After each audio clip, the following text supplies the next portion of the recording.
Let's throw some jabs. The fight starts now! All right, Sergio, Artur Beterbiev is now 20-0 with 20 knockouts after stopping Callum Smith this past weekend, defending his 3 belts at light heavyweight. And now we turn the page to Artur Beterbiev against Dmitry Bivol, which we believe will take place in Saudi Arabia at some point in the first half of 2024. So, Sergio, after seeing Beterbiev's performance against Smith, does that change how you see Beterbiev against Bivol? I was really impressed with that performance, but no, Chris Mannix, to answer your question, because anytime you have a pure puncher against a pure boxer, I'm always going to favor or lean towards the pure, intelligent boxer. Bivol has everything you need to extinguish that crunching power of Beterbiev. He has the footwork, he has the jab, he moves laterally to left to right, he stabs you to the body. And the main thing is he can follow a strategy all the way to the end, which is what you need against power punchers that are going to keep coming at you, touching you anywhere. That's what Beterbiev does. He's disciplined. He doesn't always headhunt and miss. He's comfortable at punching at the shoulders, punching at the chest, punching at your forearms. That's why he's so destructive, because he has the game plan and the discipline to go all the way out and wait it out. So he's touching you, breaking down opponents just like he did against Smith. Smith was a power puncher too. Callum Smith is a power puncher. He was ready for this fight, but he was systematically broken down. It reminded me of when Golovkin fought Lemieux, 2 big punchers, right? And David Lemieux. And it was the jab, the shotgun jab that Golovkin had to rely on to break down and knock out Lemieux. What was it, in the 7th round? Similar to the same round that Callum Smith was knocked out.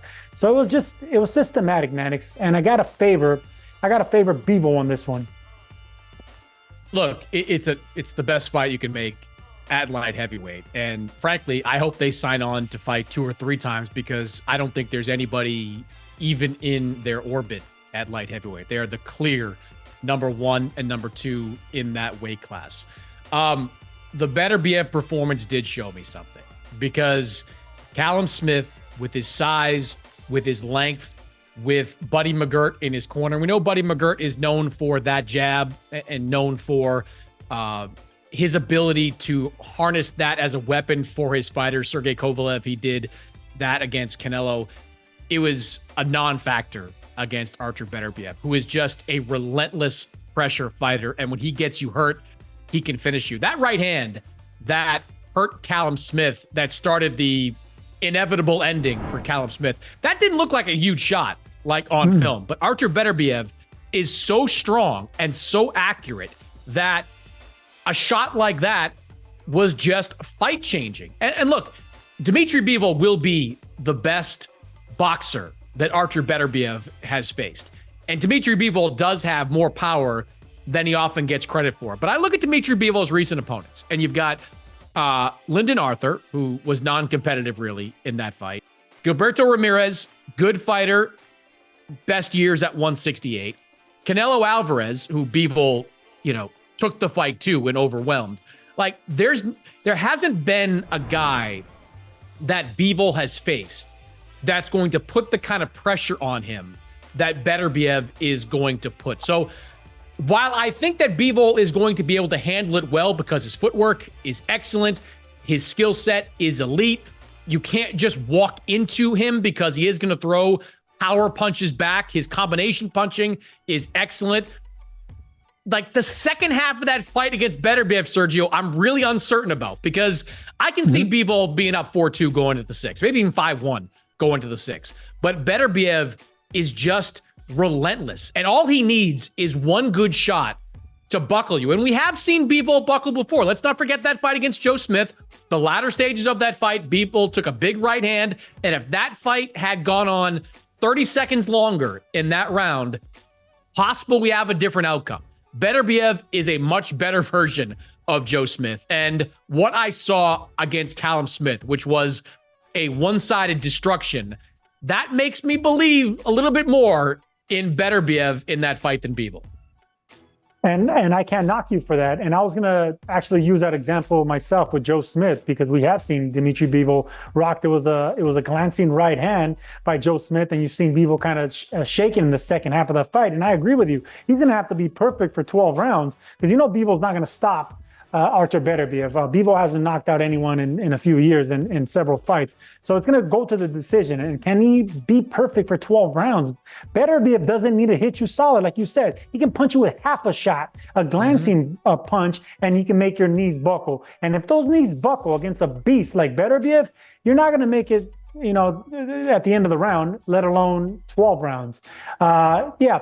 Perfect style matchup between a boxer puncher. But when you're asking me, Mannix, I'm always going to go and lean towards the boxer, because he has a little bit more tools. A boxer can outfight a puncher, but a puncher can outbox a boxer. And that's the only reason I always lean towards an intelligent boxer. Yeah, but I'd argue with you, Sergio, that Beterbiev is not Deontay Wilder. Yeah, no. Like, he's not a one-punch knockout artist. He has excellent footwork. He has good technique. His punch variation, I think, is excellent. I mean, he was going to the body on Callum Smith early and often, and that certainly slowed the movement early of Callum Smith down. He is going to have a great game plan. I was watching that fight, and in the early rounds, you heard Buddy McGirt in the corner of Callum Smith saying, "Callum, you got to go to the body." He's on to your game plan. He knows you're a catch and shoot kind of puncher. He knows how you're going to come at him. So the intelligence of Artur Beterbiev is on a pretty high level as well. So I don't think he's going to come into a fight against Bivol just looking to walk him down and knock him out with one big shot. I think he's going to look to break him down. I mean, Sergio, there were times during that Callum Smith fight that I really thought Artur Beterbiev was letting Callum Smith get to him and letting Callum Smith land some punches, because he wanted Callum to open up a little bit, because there were advantages for Beterbiev if Callum opened up in that type of fight. So I think the intelligence of Beterbiev needs to be factored in here, because he is going to have a game plan for what Bivol brings to the table. He's going to have a size, strength, and just power punching advantage going into that fight. I never said Beterbiev was a pure slugger. He's an intelligent pressure punching fighter with that Olympic pedigree. So he knows how to use clean punches as well. He doesn't waste punches.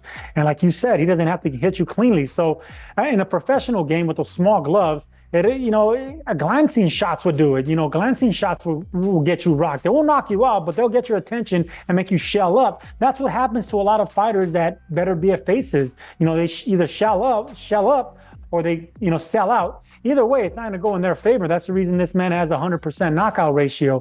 Beterbiev believes in his power. He believes in his skill, which is more important, and he has the discipline to wait it out. Those are three things that not anyone has, not any puncher. Punchers, you know that if you make it out of that first half of the fight, you're going to be golden in the second half of the fight. Not against Beterbiev. You're going to have to be on your toes for every second of every minute of that fight, and that's what's difficult to do for a boxer, even a puncher, to do for 36 minutes. I just don't see it. And I haven't seen Beterbiev really, really hurt either. We've seen him rock, and he's hittable, but he has a chin. So he has a hard punch, he could take a hard punch, and he has a confidence going through the roof. It's going to be hard to beat that monster. Callum Smith, never been knocked down, never been knocked out as an amateur, never been knocked down, never been knocked out as a pro. He was on the canvas twice before Buddy McGirt threw in the towel in those middle rounds. And I'm a big Dmitry Bivol fan. It's going to be a lot for him to keep Artur Beterbiev off of him. I am just thrilled, though, that it sure sounds like we're going to get this fight probably sometime in June. Saudi Arabia, His Excellency Turki Al-Sheikh, is looking to make this fight happen. And hopefully it's the first of a couple of fights between these two guys, because they are by far and away the very best the light heavyweight division has to offer.